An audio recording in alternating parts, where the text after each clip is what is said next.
Sepasang maut.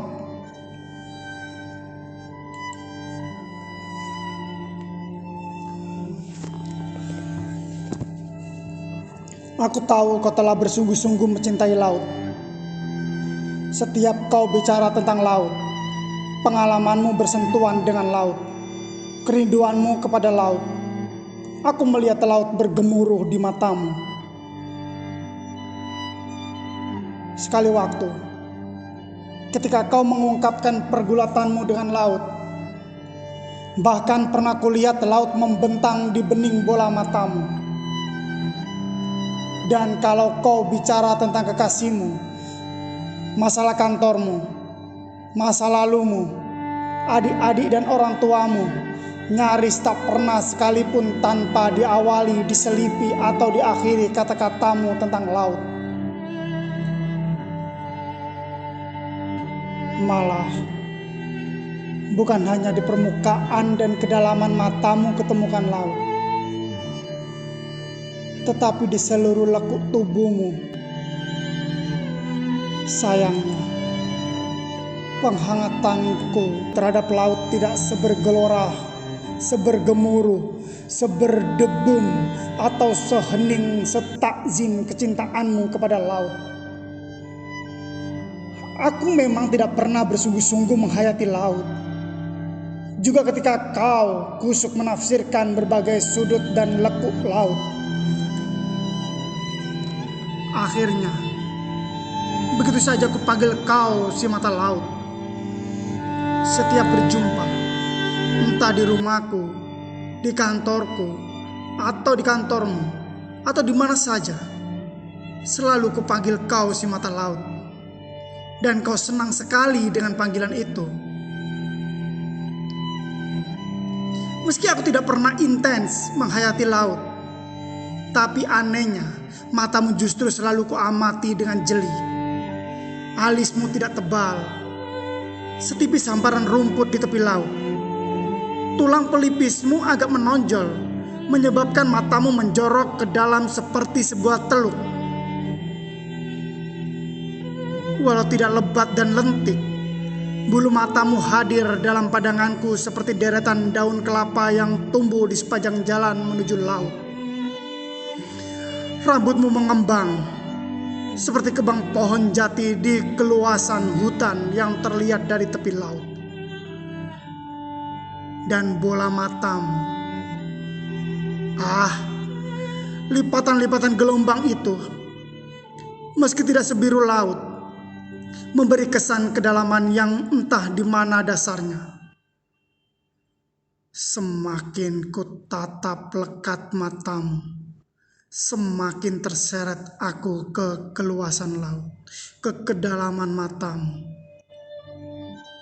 Sedang di kornea matamu yang hitam ku dapati gelap, dingin, dan hening palung laut.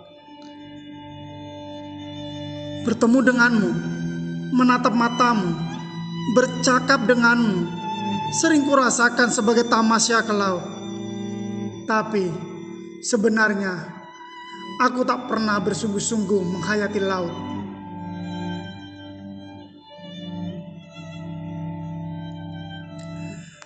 Kalau mataku laut, kira-kira laut apa? Tanyamu suatu kali. Aku tak bisa menjawab seperti itu. Selain karena tidak banyak laut yang pernah kudatangi, juga selalu tidak lekat kuhayati laut-laut yang pernah kujejaki.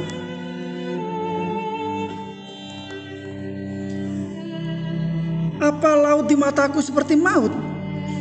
Tanyamu lagi di hari yang lain, ketika kembali kukatakan matamu adalah laut. Seperti maut yang akan menjemput. Aku tak pernah bisa menjelaskan laut di matamu. Itu sebabnya setiap kau memancing, bahkan pernah sekali waktu memaksa agar aku mendefinisikan laut di matamu. Aku mengatakan bahwa bola matamu, laut itu sulit direnggut ke dalam kata, sukar dirumuskan dalam bahasa. Matamu seperti rahasia mengambang di jendela menjelang maghrib tiba. seperti gelora yang mungkin sirna, seperti hening yang barangkali tak sanggup membuat siapapun berpaling.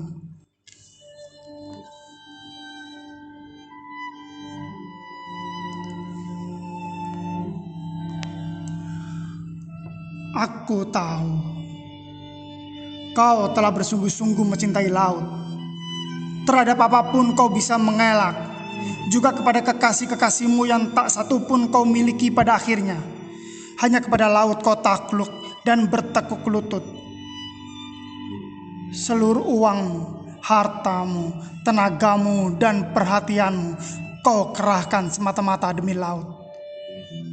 Kau kitari seluruh kota di negeri ini, terutama kota yang berbatasan dengan laut. Andai kau kira seandainya uang dan tenagamu sanggup untuk mengitari seluruh laut di muka bumi, kau akan melakukannya. Laut bagimu seperti takdir. Kemanapun kau beringsut, laut akan bertaut. Kemanapun kau mengalir, laut selalu hadir.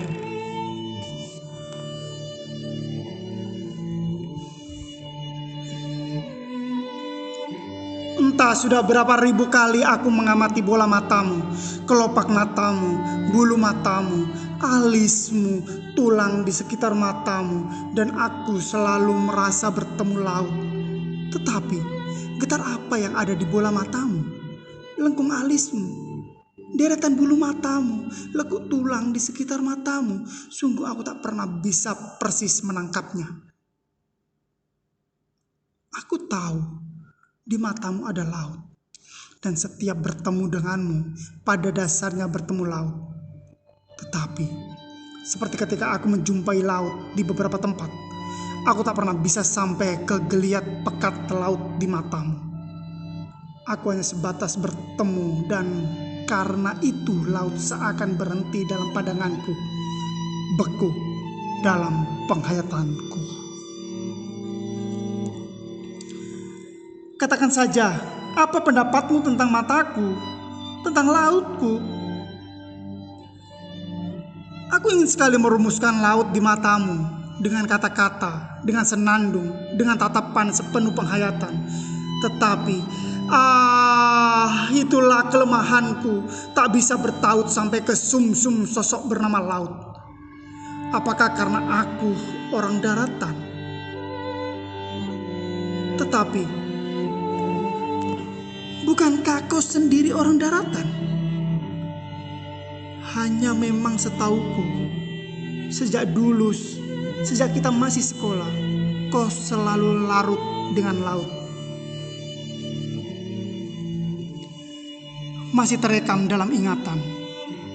Paling tidak 2 kali dalam setahun, kau dan aku tamasya ke laut. 100 km jarak laut dari sekolah bagimu hanya sejarak rumahku dan rumahmu yang 10 km itu.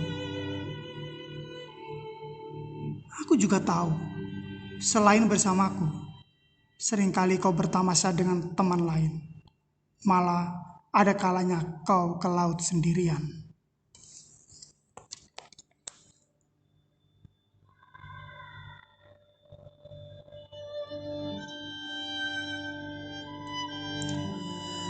Cobalah baca sajak ini,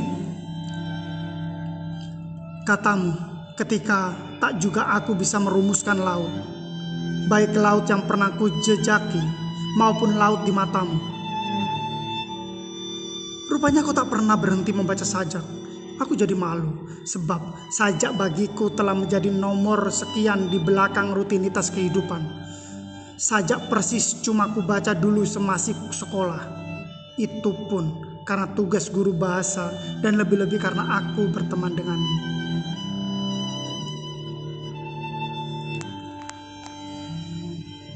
Aku baca juga sajak itu semata-mata agar aku tak kehilangan jejakmu. Aku akan bisa menjawab kalau suatu hari kau bertanya lagi tentang laut di matamu. Tetapi anehnya aku semakin tak mengerti apakah laut dan bagaimana merumuskannya. Bagian mana pula yang dianggap sebagai rahang laut dalam sajak yang kau berikan itu? Aku tahu sejak itu berlatar laut, merespons kuat dari seorang penyair terhadap laut. Aku memang melihat gambaran laut dalam sajak itu, tetapi sekali lagi aku tak pernah bisa menyelami laut sepekat penyair itu, apalagi sampai ke lekuk likat geliat laut yang sesungguhnya. Berceritalah sedikit saja penghayatanmu terhadap laut, meski bukan tentang lautku. Pintamu ketika masih saja aku tidak berkomentar dan aku hanya diam, lekat menatap laut yang bergemuruh di matamu. Sejak itu kau tak mau berjumpa lagi denganku. Tetapi pada suatu sore tiba-tiba saja kau duduk di kursi beranda rumahku. Rambutmu kusut, parasmu kisut, senyummu kecut, dan matamu, matamu, bola mata laut itu mulai surut. Sore memang tidak seredup kehadiranmu. Langit bersih, awan cuma tipis, dan lembayung memuncratkan warna emas ke seluruh penjuru angkasa. Kuseduh teh hangat agar lenyap segala pucat dan hasrat meloncat dari tatapmu. Tapi kau cuma mengucap terima kasih dan mengatakan bahwa kau mampir hanya sekejap. Hampir lepas cangkir dari genggaman ketika kemudian kau berkata lagi tanpa menunggu respons dari mulutku. Aku hampir sekarat dan esok lusa mungkin menjadi mayat. Aku termangu dengan cangkir tertahan di bawah dagu. Langit terasa jauh, seperti keluh pada matamu. Jarak membangkak dan jantung nyaris kehilangan detak.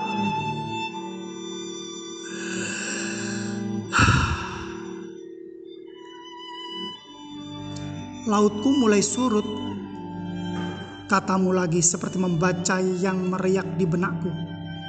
Esok, lusa, mungkin aku benar-benar menjadi laut.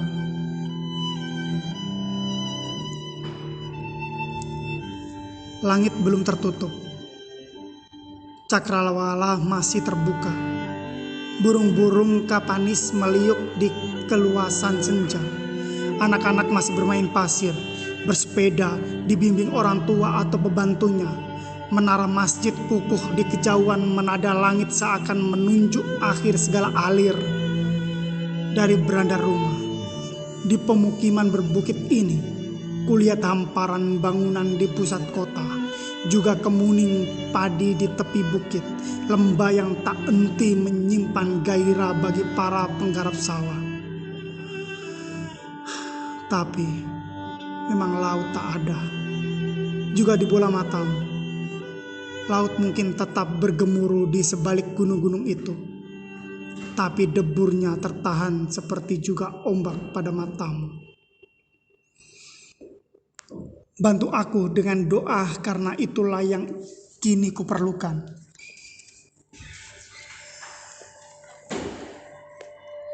Aku selalu tak mengerti keberadaanmu. Sejak dulu kau hadir menggelisir di sisiku, berkisar-kisar dalam perjalanan hidupku.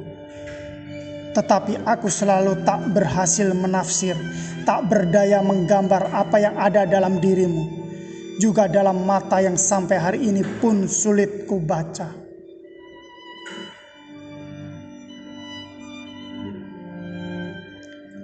Aku tak pernah bisa menerka, dan kau memang selalu berada jauh di balik duga. Juga kehadiranmu sore ini, setelah sekian lama kau dan aku tak bertemu, setelah kau berhenti kerja dan betapa sulit aku menjumpaimu. Pernah beberapa kali aku ke rumahmu, ke kantor, kawanmu yang aku kenal, tapi selalu saja kau tak ada. hanya kabar dari sekitar, dari kawan-kawanmu yang kuterima sejak kau meninggalkan beranda terakhir kalinya pada suatu senja. Sejak dulu, aku selalu tak mengerti keberadaanmu. Juga pada suatu hari, ketika usiamu dan usiaku seranum pagi, kukatakan aku mencintaimu dan kau menolakku. Aku juga tak mengerti ketika di hari lain, kurang lebih sebulan setelah menolakku, kau malah memperkenalkanku pada seorang perempuan yang kini jadi istriku. Waktu aku menikah dengan perempuan itu, kau datang dengan seorang lelaki yang kuduga kekasihmu sebagai jawaban menolak cintaku. Tapi dugaanku salah. Karena setahun kemudian lelaki itu menikah dengan perempuan yang konon juga kawanmu. Bertahun-tahun aku tak bisa memahamimu. Juga ketika akhirnya kini kau dan aku telah menjadi tua dan kau belum juga berkeluarga.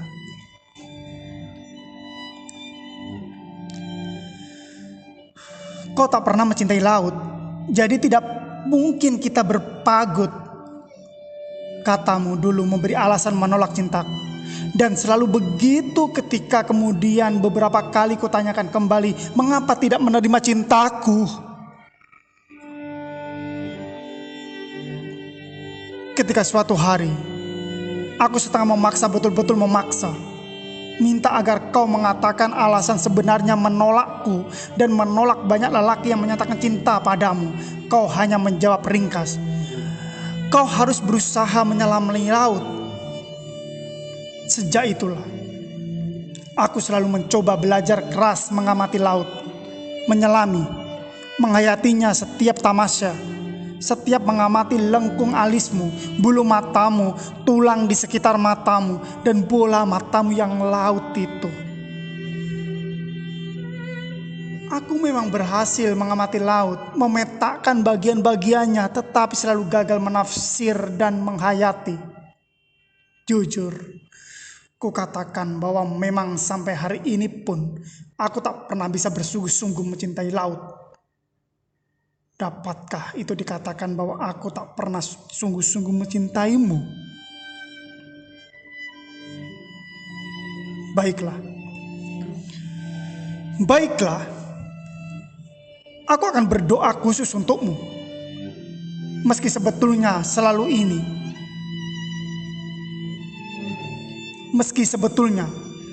ini, di setiap waktu, di jeda napas dan detak bintang, aku tak pernah berhenti mendoakanmu.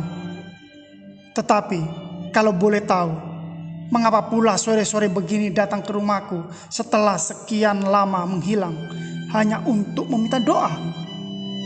Mengapa hanya doa yang kau pinta, padahal setelah mengamati kusut rambutmu, kisut parasmu, kecut senyummu, aku merasa sudah mulai bisa menerjemahkan laut di matamu.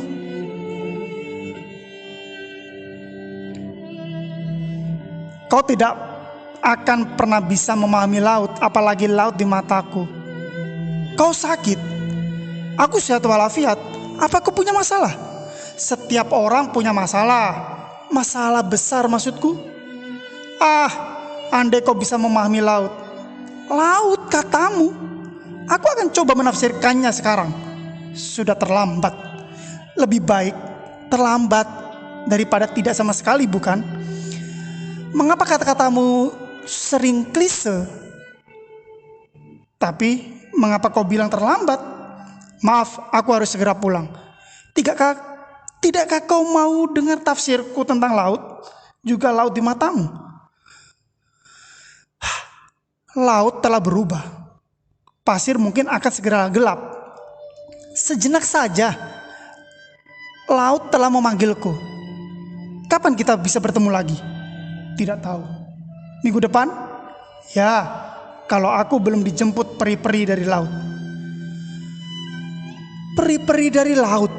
Apa maksudmu? Jangan kau buat aku selalu dungu di hadapanmu.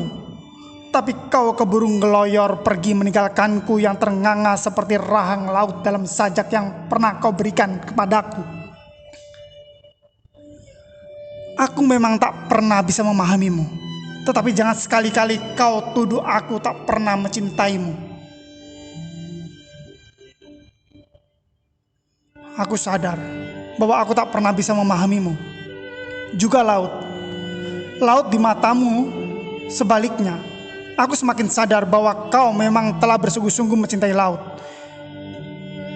3 hari setelah kau dan aku bercakap terakhir kali di beranda, setelah kau memintaku berdoa, setelah tiap malam meluangkan waktu khusus berdoa penuh untukmu, di koran ku baca berita wanita cantik tewas di laut. Ku baca lebih rinci berita itu, juga sambungannya di halaman 6 kolom 4. Ku baca lebih rinci berita itu, juga sambungannya di halaman 6 kolom 4. Maka yakinlah maut telah menjemputmu di laut. 2 orang saksi, seorang ibu penunggu warung dan seorang penjala ikan, mengaku pada sore melihatmu, seorang perempuan cantik mengenakan sweater biru, berjalan tegap dengan pandangan mantap lurus ke laut. Menurut ibu penunggu warung, ia sempat curiga karena rambutmu kisut, parasmu kisut, senyummu kecut. Ia keluar dari warungnya dan melihatmu telah memasuki laut. Ia berteriak, tetapi hanya penjala ikan yang mendengar teriakannya. Dan ketika mereka sampai di tepi laut, tubuhmu telah menjauh dan kemudian lenyap di telan laut. Setelah dilaporkan ke pengelola laut dan setelah 3 penyelam diturunkan, baru tengah malam jasadmu ditemukan.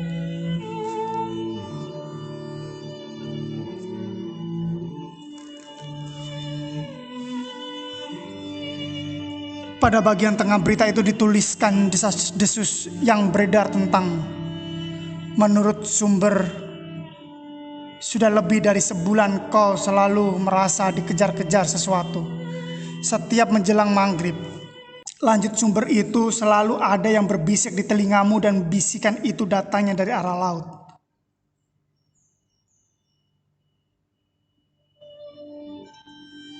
Tidak begitu jelas apa bunyi bisikan itu. Selain sumber tadi, sumber lain mengatakan belakangan ini kau sering mendatangi seorang yang bisa melihat laut dalam matamu. Menurut sumber itu, tindak tandukmu agak aneh. Paras sering tampak pias, gerak mata lebih banyak terlihat cemas. Tapi ketika ditanya, kau selalu bilang tak ada apa-apa, selain bisik menjelang maghrib. Entah sumber mana yang paling benar. Yang jelas, kedua sumber mengatakan bahwa dalam banyak kesempatan kau juga sering menggumamkan sebaris kata, mata laut, mata maut. Koran jatuh dari genggaman, ludah basah di lidah, keluh jadi gemuruh, padangan hampa membentur kaca, uap teh hangat di cangkir mengepul ke celah jendela, beranda menyisakan sepenggal bayangan, sepasang mata yang mendeburkan laut, mengkelebatkan maut.